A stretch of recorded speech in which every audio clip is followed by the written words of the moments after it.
Assalamualaikum warahmatullahi wabarakatuh. Di video yang kedua ini kita akan bahas tentang pengumpulan dan penyajian data.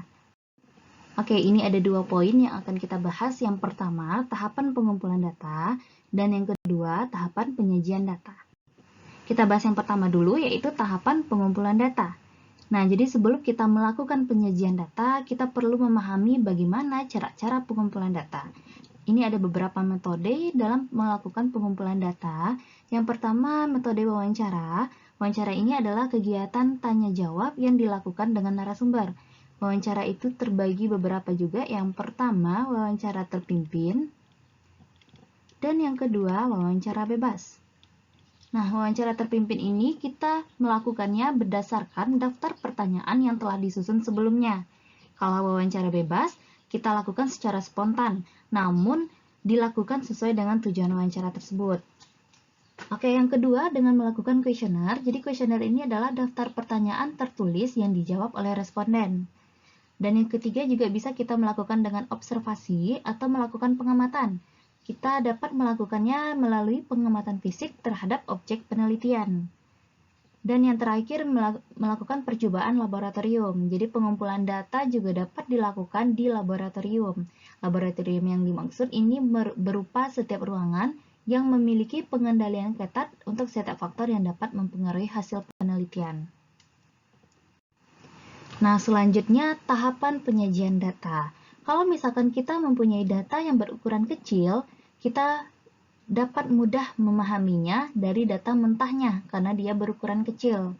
Nah, kalau misalkan kasusnya datanya berukuran besar, kita mengalami kesulitan untuk memahami dari data mentahnya. Oleh karena itu, kita harus sajikan dalam bentuk ringkas. Bisa seperti tabel, bisa seperti tabel distribusi frekuensi, bisa juga dengan diagram atau grafik. Nah, selanjutnya kita coba untuk lihat penyajian data dalam bentuk tabel. Jadi tabel itu adalah penyajian data yang disusun berdasarkan baris dan kolom. Ada dua jenis tabel. Yang pertama tabel searah yang mengelompokkan data berdasarkan satu informasi atau satu kriteria tertentu. Yang kedua tabel dua arah atau tabel silang. Ini adalah mengelompokkan data berdasarkan dua kriteria atau lebih. Nah, ini adalah contoh dari tabel searah profil mahasiswa baru jurusan Teknik Informatika tahun ajaran 2001-2002 berdasarkan provinsi asal. Nah, di sini ada provinsi asal, bisa kita baca ya teman-teman. Untuk DKI Jakarta, itu yang paling banyak asal mahasiswanya dari DKI Jakarta, yaitu sebanyak 32. Dan yang paling sedikit atau tidak ada yaitu dari Nanggure, Aceh Darussalam, dan Sumatera Selatan. Ini total siswanya ada 42. Ini tabel searah. Dan ini contoh tabel dua arah atau tabel silang. Ini juga profil mahasiswa baru jurusan Teknik Informatika tahun ajaran 2001-2002 sampai 2003-2004. Jadi di sini tidak hanya 1 tahun ajaran aja, tapi ada 3 tahun ajaran. Ini yang contoh dari tabel silang. Nah, selanjutnya bisa juga kita sediakan atau sajikan dengan distribusi frekuensi. Apa itu distribusi frekuensi? Nah, merupakan penyusunan suatu data mulai dari yang terkecil hingga yang terbesar, yang membagi data ke dalam beberapa kelas. Jadi ada terbagi dua juga. Yang pertama, distribusi frekuensi kategori dan distribusi frekuensi numerik. Kita bahas dulu yang kategori. Distribusi frekuensi kategori ini, pengelompokan datanya disusun berdasarkan berbentuk angka-angka, berbentuk kata-kata atau kualitatif. Contohnya ini, calon anggota DPRD, ini calon pertama, calon kedua, calon ketiga. Dan di sini frekuensinya. Jadi ini bukan berupa angka, tapi berupa kata-kata atau kualitatif. Berbeda dengan numerik. Nah, numerik di sini, dia berupa angka-angka atau dalam rentang. Didasarkan pada angka-angka dan disusun secara interval atau dalam rentang. Ini bisa kita membacanya misalkan nilai dari 71 sampai 75 diperoleh oleh 2 siswa gitu. Terus nilai yang paling banyak yaitu di antara 86 sampai 90 yaitu sebanyak 13 siswa. Nah, begitu untuk distribusi frekuensi numerik. Nah, ada pun langkah-langkah dalam membuat distribusi frekuensi numerik. Yang pertama, kita urutkan datanya dari yang terkecil hingga yang terbesar. Yang kedua, kita hitung jaraknya, yaitu data maksimum, kita kurang dengan data minimum. Dan yang ketiga, kita hitung jumlah kelasnya, yaitu 1 tambah 3,3 log n, yang mana n itu adalah jumlah data. Dan yang keempat, kita hitung panjang kelas interval, atau R, kita bagi dengan K. Dan yang kelima, kita hitung batas atas tiap interval dengan cara menjumlahkan tepi bawah tiap kelas dengan panjang kelas interval. Kemudian kita kurang dengan 1. Dan yang terakhir, kita buat tabel distribusi frekuensi dengan cara menghitung satu demi satu frekuensi dari kelas sesuai urutannya. Nah, ini adalah langkah-langkah dalam membuat distribusi frekuensi numerik. Nah, ini berdasarkan distribusi frekuensi numerik. Selanjutnya, kita bisa juga menyajikan data itu berdasarkan grafis atau grafik ya. Nah, jadi grafik ini ada terbagi juga, bisa kita sajikan dalam diagram batang, atau diagram garis, atau diagram lingkaran, ataupun histogram dan poligon frekuensi. Nah, kita bahas dulu untuk diagram batang dan diagram lingkaran. Nah, di sini disediakan tabel ini melukiskan profil suatu daerah berdasarkan pendidikan terakhir penduduknya. Nah, dari tabel ini terlihat bahwa sebagian besar penduduk tersebut memiliki pendidikan tertinggi yaitu sarjana dan juga SMA yaitu 45 dan 39. Hanya sedikit penduduk tersebut yang hanya tamatan SD dan SMP, dan juga diketahui bahwa ternyata masih ada di daerah tersebut yang tidak bersekolah. Nah, dari tabel ini bisa kita sajikan ke dalam bentuk diagram batang dan diagram lingkaran. Nah, seperti ini. Nah, ini ada kategori-kategorinya. Satu batang ini mewakili satu kategori.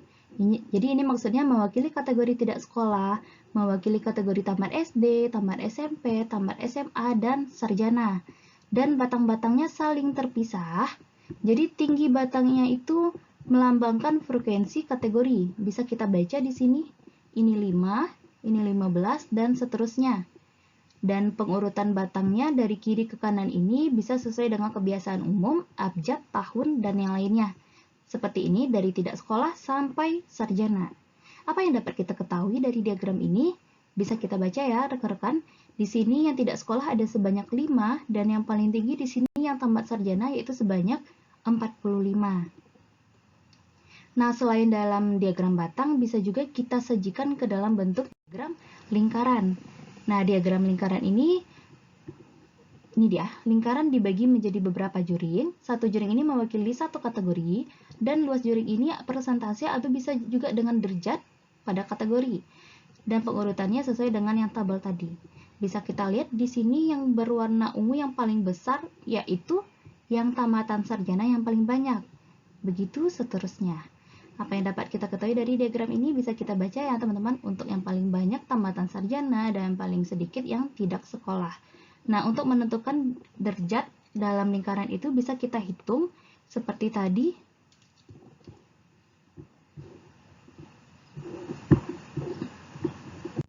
Di sini disediakan tadi yang tidak sekolah ada 5 orang, kita bagi dengan total semuanya 125, kita kali dengan 360 derajat. Karena satu lingkaran itu 360 derajat, diperoleh 14,4 derajat. Oke, berarti di sini besarnya 14,4 derajat.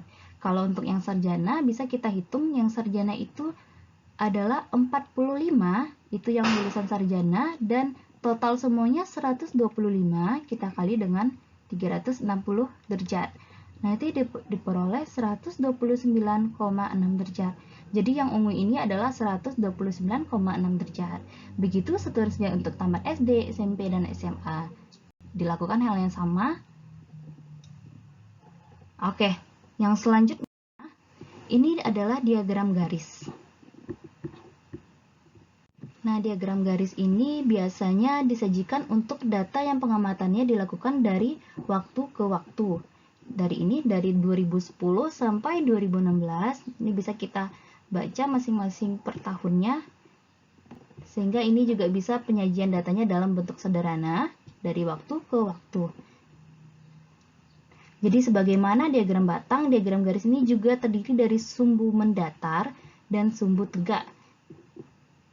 Dan cara menggambar diagram garis ini sama dengan cara menggambar diagram batang.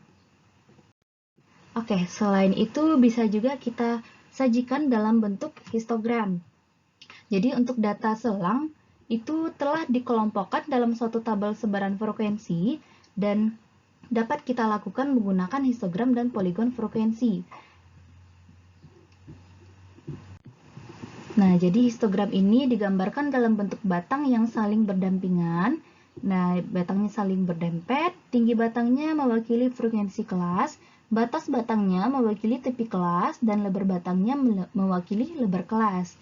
Nah, ini adalah nilai statistika dari 82 orang mahasiswa yang telah dikelompokkan ke dalam tabel sebaran frekuensi. Jadi, dari tabel ini bisa kita baca ya teman-teman, mahasiswa yang paling banyak yaitu diperoleh nilai 70 sampai 79,99 yaitu sebanyak 21 mahasiswa. Di sini bisa kita lihat batangnya yang paling tinggi. Begitu juga untuk yang ini rentang nilai dari 20 sampai 29,99 itu sebanyak 2 mahasiswa. Oke, apa yang dapat kita ketahui dari histogram ini? Nah, sebelum itu bisa juga kita bikin dari histogram ini terbentuklah poligon frekuensi. Jadi poligon frekuensi ini dibentuk dengan memplot titik tengah kelas terhadap frekuensi kelas dan kemudian dihubungkan masing-masing titik yang berurutan dengan garis lurus. Karena poligon ini suatu bangun bersisi banyak yang tertutup, oleh karena itu untuk menutup poligon frekuensi tersebut diperlukan dua kelas tambahan ini pada kedua ujung sebaran frekuensi yang sama dengan 0. Jadi terbentuklah poligon frekuensi. Nah, informasi apa yang dapat kita peroleh dari suatu histogram dan poligon frekuensi?